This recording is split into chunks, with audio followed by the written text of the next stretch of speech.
प्रत्येक युगात, प्रत्येक काळात तुम्ही एकाच देवतेची अनेक रूपं आणि विविध नावं पाहिली असतील नाही का? कधी ती कुलदेवता म्हणून आपल्या घरात वास करते, तर कधी आदिशक्तीच्या विराट स्वरूपात अखिल ब्रह्मांडाला व्यापून टाकते. ही भिन्नता केवळ नावांची आहे की यामागे काही गहन आध्यात्मिक सत्य दडलेलं आहे? देवीची ही रूपं, ही नावं कशी बदलतात आणि तिच्या मूळ स्वरूपातून ती सर्वांची माता कशी बनते, हा प्रश्न अनेकदा मनात डोकावतो नाही का? आज अर्काशाच एका अत्यंत आदराने पूजनीय, महाराष्ट्रासह अनेक राज्यांमध्ये कोट्यावधी भक्तांची श्रद्धा असलेल्या रेणुका मातेबद्दल बोलणार आहोत. हीच रेणुका माता कशी यल्लम्मा देवी बनली, तिच्या दिव्य जन्मापासून ते तिच्या सर्वव्यापी मातृत्व स्वीकारण्यापर्यंतची तिची अद्भुत गाथा कोणती आहे आणि या कथेतून आपल्याला आपल्या आधुनिक जीवनासाठी काय प्रेरणा मिळते याचा अभ्यास आपण करणार आहोत. ही केवळ एक कथा नाही, तर ती स्त्री शक्तीची, पावित्र्याची, धैर्याची, पतित पावनतेची आणि परम मातेच्या असीम करुणेची चिरंतन गाथा आहे. ही गाथा समजून घेतल्यास आपलं जीवन किती बदलू शकते याची कल्पनाही तुम्हाला नसेल. या देवी सर्वभूतेषु मातृरूपेण संस्थिता, नमस्तस्यै नमस्तस्यै नमस्तस्यै नमो नमः. अर्थात जी देवी सर्व प्राण्यांमध्ये मातृरूप धारण करून वास करते, तिला नमस्कार असो, तिला नमस्कार असो, तिला वारंवार नमस्कार असो. ही आदिशक्तीच विविध रूपांत आपल्या जीवनाला आधार देते. आपल्याला आधार देणारी, आपल्याला घडवणारी ही शक्ती आपल्यातच आहे. तिला कसे ओळखायचे हेच आज आपण पाहणार आहोत. प्राचीन काळात सूर्यवंशी राजा प्रसेनजित यांना पुत्रप्राप्ती होत नसल्यामुळे ते अत्यंत दुःखी होते. त्यांनी अनेक तपस्या केल्या, अनेक तीर्थाटन केले, काशीला जाऊन कठोर साधना केली. अखेर त्यांच्या तपस्येने प्रसन्न होऊन प्रत्यक्ष शिवशंकरांनी त्यांना आशीर्वाद दिला आणि त्यांना एक अत्यंत तेजस्वी आणि सुंदर कन्यारत्न प्राप्त झाले, जिचे नाव रेणुका ठेवले गेले. रेणुका ही केवळ एक कन्या नव्हती, तर ती साक्षात देवीच्या अंशाने जन्माला आली होती. बालपणापासूनच ती अतिशय सुंदर, सुशील आणि धर्मपरायण होती. तिच्या तेजाने आणि पावित्र्याने संपूर्ण आसमंत उजळून जात असे. कल्पना करा, असे एक बाळ तुमच्या घरात आले तर काय होईल? जेव्हा रेणुका मोठी झाली तेव्हा तिच्या लग्नाचा योग जुळवण्यासाठी स्वयं इंद्रदेव आणि अनेक राजे रजवाडे, साधू संत, ऋषीमुनी उपस्थित होते. तिचे लग्न भगवान शिवाचे साक्षात अवतार असलेल्या जमदग्नी ऋषींसोबत झाले. महर्षी जमदग्नी हे मोठे तपस्वी होते आणि त्यांची पत्नी रेणुका माता या अतिशय पतिव्रता आणि सती होत्या. त्यांच्या तपस्येच्या तेजाने आणि सतीत्वाच्या बळावर त्यांना अनेक सिद्धी प्राप्त झाल्या होत्या. तुम्हालाही अशा सिद्धी कशा मिळतील हे जाणून घ्यायची आहे का? देवदेवतांनी रेणुका मातेला अनेक दिव्य वस्तू भेट दिल्या होत्या, ज्यात कामधेनू, नंदिनी, पारिजात वृक्ष, चिंतामणी अशा अद्भुत गोष्टींचा समावेश होता. या दिव्य वस्तू तिच्या आश्रमात नेहमीच उपस्थित असत, ज्या तिच्या दिव्यत्वाचे आणि सौभाग्यवती रूपाचे प्रतीक होत्या. त्यांच्या 5 तेजस्वी पुत्रांपैकी भगवान परशुराम हे त्यांचे सर्वात धाकटे पण अत्यंत शक्तिशाली पुत्र होते. या वस्तू तिच्या तपस्येचे आणि शुद्धतेचे प्रतीक होत्या. तुम्हालाही अशी समृद्धी हवी आहे का? तर लक्ष देऊ नये का? रेणुका मातेच्या सिद्धींपैकी एक म्हणजे त्या रोज सकाळी पवित्र नदीवर जाऊन आपल्या शुद्ध सतीत्वाच्या बळावर कच्च्या मातीच्या घड्यामध्ये पाणी भरून आश्रमात आणत असत. त्यांच्या शुद्ध मनाने आणि सतीत्वाच्या तेजाने ते कच्चे मातीचे भांडे कधीही विरघळत नसे. हे केवळ एक भांडे नव्हते, तर ते मनाच्या शुद्धतेचे, एकाग्रतेचे आणि तपस्येचे प्रतीक होते. तुमचं मन किती शुद्ध आहे हे तुम्हालाही तपासता येईल. ते कसं ते पुढे पाहूया. एक दिवस रेणुका माता नदीवर पाणी आणण्यासाठी गेल्या होत्या. तेव्हा तिथे त्यांना गंधर्वांची जलक्रीडा दिसली. गंधर्वांच्या त्या विलासपूर्ण जीवनाला पाहून क्षणभर का होईना त्यांच्या मनात एक विचार तरळून गेला. एक क्षणिक चंचलता त्यांच्या मनात येऊन गेली. त्यांच्या पवित्र मनाची ही एका क्षणाची अल्पशी अस्थिरता होती. पण या एका क्षणाच्या चंचलतेने काय घडले ते ऐकून तुम्हाला धक्का बसेल. ज्याप्रमाणे एक लहानसा दगड शांत जलाशयात मोठे तरंग निर्माण करतो, त्याचप्रमाणे मनातील या क्षणिक विचाराने त्यांच्या आंतरिक शुद्धतेवर परिणाम केला. त्या विचाराचा परिणाम असा झाला की त्या दिवशी त्यांच्या हातातून कच्चे मातीचे भांडे विरघळले आणि त्यांना पाणी आणता आले नाही. त्यांच्या सतीत्वाचे कवच क्षणभर विचलित झाले होते.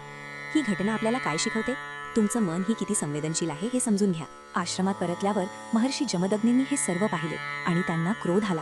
आपल्या पत्नीच्या मनात आलेली क्षणिक चंचलता त्यांना असह्य झाली, कारण एका तपस्वीसाठी मनाची शुद्धता हीच खरी संपत्ती असते. तुम्ही विचारही करू शकणार नाही की या क्रोधाचे किती भयानक परिणाम झाले. हा प्रसंग तुमच्या मुलांच्या भविष्यासाठी खूप महत्त्वाचा आहे.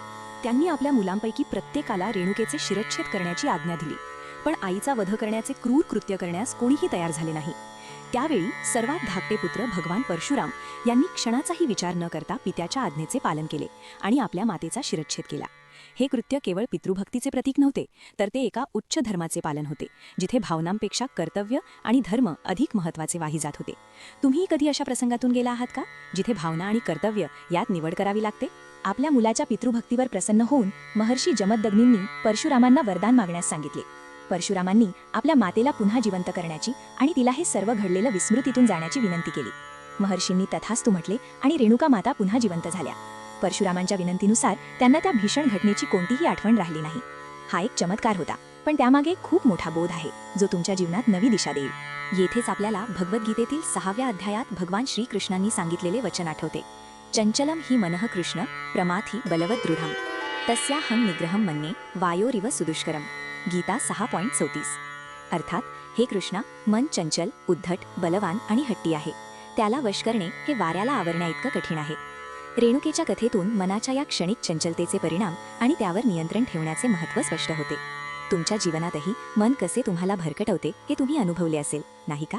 यावर नियंत्रण कसे मिळवायचे ते पुढे पाहूया. इथपर्यंतची कथा अनेक पुराणांमध्ये सारखीच आहे, पण यानंतर रेणुका मातेची यल्लम्मा म्हणून ओळख कशी निर्माण झाली यामागे लोककथांमध्ये एक महत्त्वपूर्ण जोड मिळते. असे मानले जाते की जेव्हा परशुरामांनी रेणुका मातेचा शिरच्छेद केला तेव्हा ते शिर एका विशिष्ट ठिकाणी पडले. त्याचवेळी त्याच परिसरातून जाणाऱ्या एका दलित किंवा मातंगी समाजातील स्त्रीचा सुद्धा शिरच्छेद झाला होता. हा प्रसंग काहीसा क्लेशकारक वाटत असला तरी यामागे एक अत्यंत गहन आध्यात्मिक आणि सामाजिक सत्य दडले आहे. ते काय आहे जे तुम्हालाही धक्का देईल? भगवान परशुरामांनी आपल्या पित्याच्या आज्ञेचे पालन करताना आपल्या मातेचे शिर त्या मातंगी स्त्रीच्या धडाशी जोडले आणि त्या मातंगी स्त्रीचे शिर रेणुका मातेच्या धडाशी जोडले. या घटनेमुळे रेणुका मातेने यल्लम्मा देवी हे रूप धारण केले, जिचा अर्थ सर्वांची आई किंवा ज्या सर्वांना सामावून घेते ती माता असा आहे. हे केवळ एका देवीचे रूप बदलणे नव्हते, तर ते एका क्रांतिकारी सामाजिक परिवर्तनाचे प्रतीक होते. आदिशक्ती कोणत्याही रूपात कोणत्याही परिस्थितीत प्रकट होऊ शकते आणि तिची कृपा सर्वांवर समान असते, हेच यातून सिद्ध होते. तुम्हाला समाजातील भेदाभेद संपवायचे असतील तर हा देवीचा संदेश नक्की ऐका. महाराष्ट्रात विशेषतः माहूरगड येथील रेणुकामाता मंदिर हे देवीच्या 3.5 शक्तिपीठांपैकी एक महत्त्वाचे शक्तिपीठ मानले जाते, जिथे आजही रेणुका मातेची आदिमाता शक्ती म्हणून पूजा केली जाते. हे ठिकाण माता रेणुकेचे मूळ स्थान मानले जाते. याशिवाय कर्नाटकातील सौंदत्ती यल्लम्मा मंदिर येथे आणि आंध्र प्रदेशातील अनेक भागांत ती यल्लम्मा देवी म्हणून पूजली जाते, जिथे ती सर्व समाजातील भक्तांची आई म्हणून पाहिली जाते. माहूरगड येथील मंदिर हे खूप प्राचीन आहे, परंतु कर्नाटक सरकारने 1975 सालापासून सौंदत्ती येथील मंदिराचा जीर्णोद्धार करून त्याला भव्य स्वरूप दिले आहे.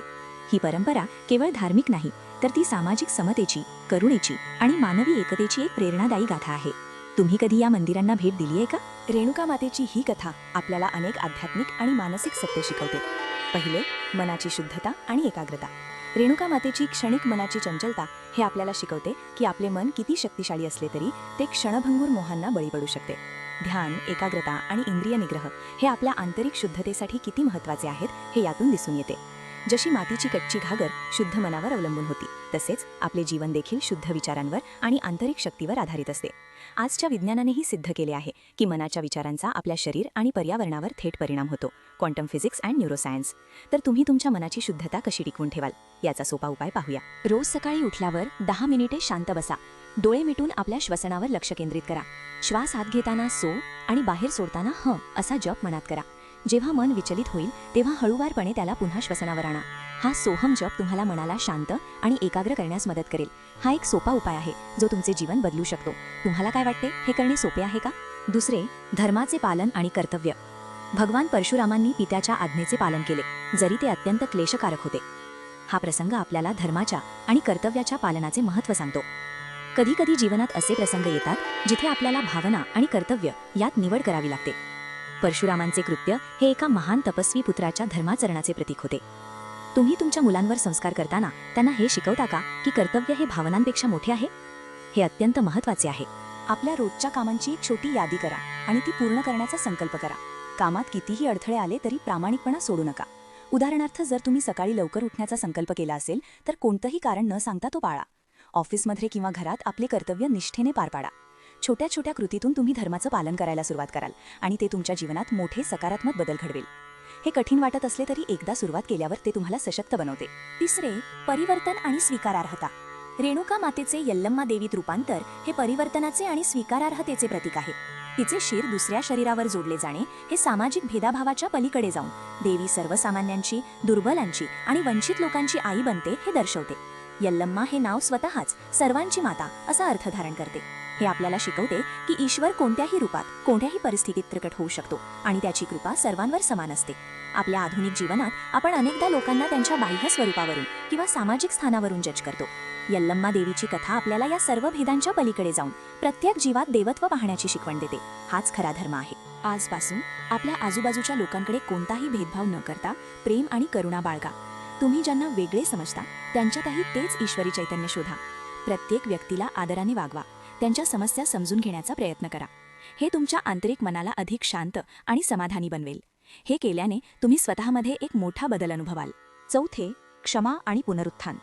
परशुरामांच्या विनंतीनंतर रेणुका मातेला पुन्हा जीवन मिळणे हे देवीच्या असीम क्षमाशीलतेचे आणि तिच्या पुनरुत्थानाच्या शक्तीचे प्रतीक आहे. जीवनात कितीही मोठ्या चुका झाल्या असल्या तरी प्रामाणिक पश्चात्ताप आणि तपस्येने आपल्याला नव्याने सुरुवात करण्याची संधी मिळते. याचा अर्थ असा की तुम्ही कितीही चुकले असाल तरी तुमच्यासाठी नवी सुरुवात नेहमीच उपलब्ध आहे. भूतकाळात केलेल्या चुकांवर पश्चात्ताप करा, पण त्याबद्दल स्वतःला दोष देत बसू नका. ज्यांना तुम्ही दुखावले असेल त्यांची मनापासून क्षमा मागा आणि स्वतःलाही माफ करा. रोज सकाळी उठल्यावर एक संकल्प करा की आज तुम्ही एक नवी सुरुवात करणार आहात. जुन्या चुका मागे टाकून सकारात्मकतेने पुढे जाणार आहात. हे तुमच्या आत्मविश्वासाला वाढवेल आणि तुम्हाला शांती देईल. हा उपाय केल्याने तुम्हाला जीवनात आलेले अडथळे दूर झालेले दिसतील. रेणुका मातेची किंवा यल्लम्मा देवीची उपासना अत्यंत साधी आणि अंतःकरणातून केली जाणारी असावी. नित्यपूजा कशी करावी? आपल्या घरातील देव्हाऱ्यात देवीचा फोटो किंवा मूर्ती स्थापित करा. रोज सकाळी आणि संध्याकाळी तुपाचा किंवा तेलाचा दिवा लावा. धूप आणि अगरबत्ती लावून वातावरण पवित्र ठेवा. देवीला लाल रंगाची फुले, झेंडू, जास्वंद विशेष प्रिय आहेत, ती अर्पण करा. देवीला कुंकवाचा टिळा लावा. गोडाचा नैवेद्य, विशेषतः लिंबू, गूळ खोबरी किंवा पुरणपोळी अर्पण करा. नैवेद्य दाखवताना ओम ऐं ह्रीं क्लीं रेणुकायै नमः किंवा ओम यल्लम्मायै नमः या मंत्राचा उच्चार करावा. मंत्रजप रेणुका मातेसाठी ओम ऐं ह्रीं क्लीं रेणुकायै नमः या मंत्राचा रोज 108 वेळा जप करा. हा मंत्र शांती, समृद्धी आणि संरक्षण प्रदान करतो. यल्लम्मा देवीसाठी ओम यल्लम्मा देव्यै नमः या मंत्राचा जप करा. दुर्गा सप्तशतीतील नवार्ण मंत्र ओम ऐं ह्रीं क्लीं चामुंडायै विच्चे हा देखील देवीच्या कोणत्याही रूपाच्या पूजेसाठी अत्यंत प्रभावी आहे आणि तो सर्व नकारात्मक शक्तींपासून संरक्षण देतो. व्रत आणि उपासना मंगळवार आणि शुक्रवार हे दिवस देवीच्या उपासनेसाठी विशेष महत्त्वाचे मानले जातात. या दिवशी उपवास ठेवून किंवा सात्विक भोजन करून देवीची पूजा करावी. नवरात्रामध्ये विशेष उपासना, घटस्थापना आणि देवीच्या विविध रूपांची पूजा करावी. कुलधर्म कुलाचारानुसार देवीचं जागरण, गोंधळ असे विधी केले जातात. ज्यांची कुलदेवता रेणुका माता किंवा यल्लम्मा देवी आहे त्यांनी आपल्या कुळाच्या परंपरेनुसार वर्षातून एकदा किंवा सोयीनुसार देवीच्या मंदिरात जाऊन दर्शन घ्यावे आणि कुळाचार पूर्ण करावेत. हे सर्व केल्याने तुम्हाला देवीचा आशीर्वाद नक्कीच मिळेल. जीवनशैलीत बदल. मनाची शुद्धता. मनावर नियंत्रण ठेवण्याचा, सकारात्मक विचार करण्याचा प्रयत्न करा. ध्यान आणि प्राणायाम नियमित करा. मन शुद्ध राहिल्यास तुमचे जीवन सकारात्मक ऊर्जा आकर्षित करेल. सर्वांप्रती करुणा. यल्लम्मा देवीच्या सर्वसमावेशक रूपातून प्रेरणा घेऊन कोणताही भेदभाव न करता सर्वांप्रती प्रेम आणि करुणा बाळगा. धर्माचे पालन. आपल्या कर्तव्याचे आणि नैतिक मूल्यांचे प्रामाणिकपणे पालन करा. सत्यनिष्ठा आणि धर्माचरण हेच जीवनातील खरे आधारस्तंभ आहेत. हे उपाय तुमच्या जीवनात क्रांती घडवतील. प्रिय भक्तांनो, रेणुका मातेची, यल्लम्मा देवीची ही कथा केवळ एक आख्यायिका नाही, तर ती आपल्याला जीवनातील गहन सत्य शिकवते. ती आपल्याला मनाच्या शुद्धतेचे, कर्तव्याच्या पालनाचे, परिवर्तनाच्या स्वीकारार्हतेचे आणि परममातेच्या असीम करुणेचे दर्शन घडवते. देवीची अनेक रूपे असली तरी त्यामागे एकच आदिशक्ती कार्यरत आहे, जी आपल्या सर्वांची आई आहे. चला तर आजपासून आपण आपल्या अंतर्मनातल्या शुद्धतेकडे लक्ष देऊया. मनाच्या चंचलतेवर विजय मिळवण्याचा प्रयत्न करूया. समाजातील सर्व भेदांच्या पलीकडे जाऊन प्रत्येक जीवात तेच ईश्वरी चैतन्य पाहण्याचा संकल्प करूया. या संकल्पाने तुमचे जीवन बदलून जाईल. देवी रेणुका मातेचा, यल्लम्मा देवीचा आशीर्वाद आपल्या सर्वांवर असो. आपले जीवन शुद्धीने, भक्तीने आणि शांततेने भरलेले राहो. तिच्या कृपेने आपले सर्व संकट दूर होवोत आणि आपण सन्मार्गावर मार्गक्रमण करत राहो. जय देवी रेणुका, जय यल्लम्मा देवी. तात्विकदृष्ट्या मन एव मनुष्याणां कारणं बंधमोक्षयोः, अर्थात मनुष्याचे मनच त्याच्या बंधनाचे आणि मुक्तीचे कारण आहे. हे वचन रेणुका मातेच्या कथेशी पूर्णपणे जुळते. मनाच्या एका क्षणाच्या चंचलतेने रेणुकेला कठोर प्रसंगाला सामोरे जावे लागले, तर परशुरामांच्या स्थिर मनाने तिला पुन्हा जीवन मिळाले. तुमच्या जीवनातही आपले मनच तुमच्या इच्छा आणि आकांक्षांवर नियंत्रण ठेवते आणि तुम्हाला शाश्वत आनंदाकडे घेऊन जाते. त्यामुळे आपल्या मनाला योग्य मार्गावर ठेवणे हेच खरे जीवन रहस्य आहे. ओम नमः.